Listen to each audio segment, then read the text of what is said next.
Con Diana Cohen Agrés, que es filósofa, perdió a su hijo en un asalto en Caballito en 2011, y a partir de entonces se convirtió en una experta y crítica de la política de seguridad del gobierno, y escribió un libro que se llama Ausencia Perpetua, que trata sobre el fracaso de ese tema. ¿Qué tal, Diana? Jorge Aranata, ¿cómo va? Hola, Jorge, ¿qué tal? No sé si tuviste oportunidad de escuchar ayer a la Presidente, pero bueno, te habrás enterado que ella vincula el tema de reforma judicial con el tema de seguridad. ¿Para vos tiene algo que ver una cosa con la otra? Vos hace los últimos meses estuve viendo programas de televisión y a distintos lugares precisamente hablar de lo que es la justicia penal en Argentina. Y me ha pasado incluso que me invitaban en canales oficialistas y yo me empezaban preguntándome de la historia de Ezequiel, qué era lo que había pasado, y cuando llegaba el momento me decían, bueno, entonces usted qué opina de la reforma judicial, con expectativa precisamente de que yo la defendiera. Entonces, digo ahora lo que dije entonces, no nos confundamos. En realidad, la reforma judicial lo que quiere hacer es imponer en los otros fueros lo que ya existe en el fuero penal. Es decir, en el fuero penal, el ministro de la Corte Suprema de Justicia es el único ministro adicto precisamente al oficialismo. Entonces, ¿qué sucede concretamente cuando hay un fallo?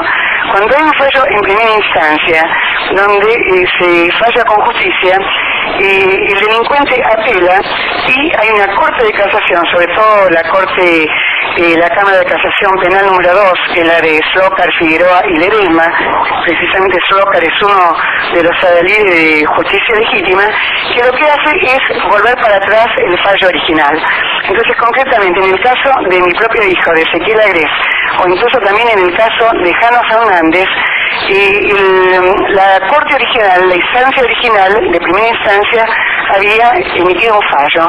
Como los delincuentes apelaron, fue a la Corte de Casación, y la Corte de Casación, como responde al juez de la Corte Suprema de Justicia, que es el único adicto al gobierno, dio precisamente marcha atrás con el fallo de la Corte de primera instancia y ordenó disminuir la pena. Entonces, en realidad, sintetizando, lo que se quiere hacer es precisamente tener cámaras de casaciones intermedias que manden para atrás todas aquellas apelaciones que no favorezcan al gobierno. Es eso la reforma judicial.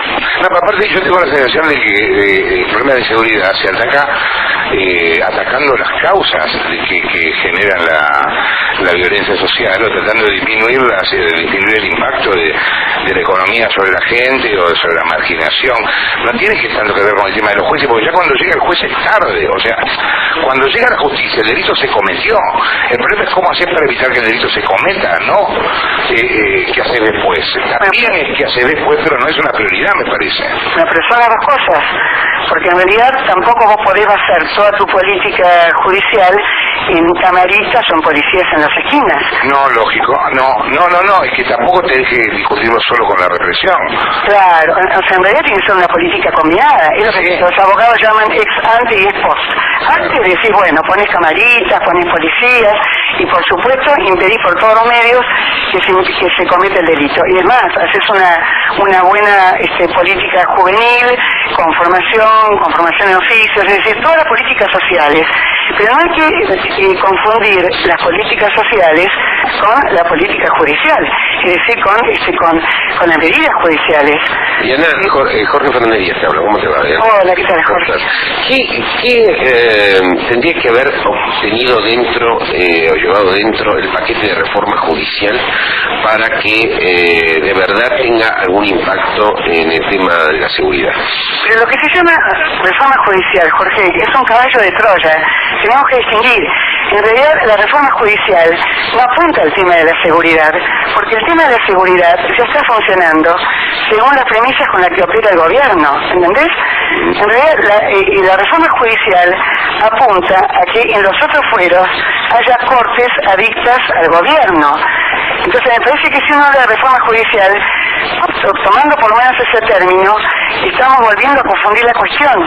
Porque una cosa es la reforma judicial, con la que se orienta a que los distintos fueros respondan al oficialismo, y otra cosa son las reformas que deberían haberse producido. A eso me refiero. ¿Cuáles son las reformas que deberían haberse producido si uno quisiera cambiar la justicia para que eso tenga algún impacto en la política de seguridad?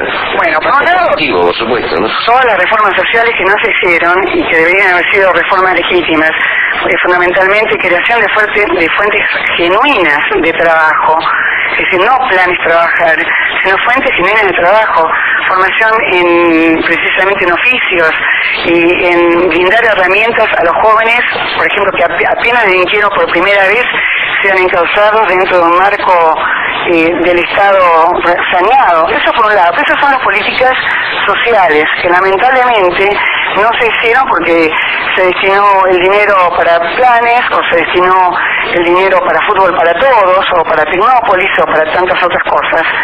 Pero respecto de lo que sería la reforma judicial, en primer lugar, en otros países hay doble instancia, es decir, un delincuente o un imputado para ser encarcelado tiene que pasar por dos instancias judiciales. Pero el problema es que acá entre la primera instancia y la segunda instancia pasa un lapso de tiempo realmente muy pero muy prolongado. Y además, acá una vez que se falla en segunda instancia, muchas veces se sigue a la Corte Suprema de Justicia. Para ir a un caso concreto, el caso del padre Grassi. ¿Cómo puede ser que el padre Grassi, habiendo sido comprobados los delitos, sin embargo estuvo tanto tiempo excarcelado? ¿Por qué? Porque fue apelando a través de las distintas instancias judiciales. En otros países, una vez que pasa por dos instancias, es decir, por la primera y por la segunda instancia, el imputado es directamente encarcelado. Acá no, porque se sigue apelando. Y como se sigue apelando, entonces todo eso va a favor del delincuente.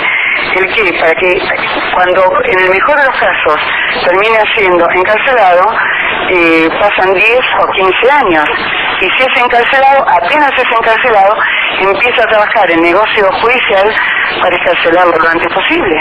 Gracias, Diana, por la comunicación. Diana Cohen-Agresi, quien hablaba, filósofa, perdió, te contamos, a su hijo en un asalto en Caballito en el 2011. Otra cosa que Cristina dijo ayer en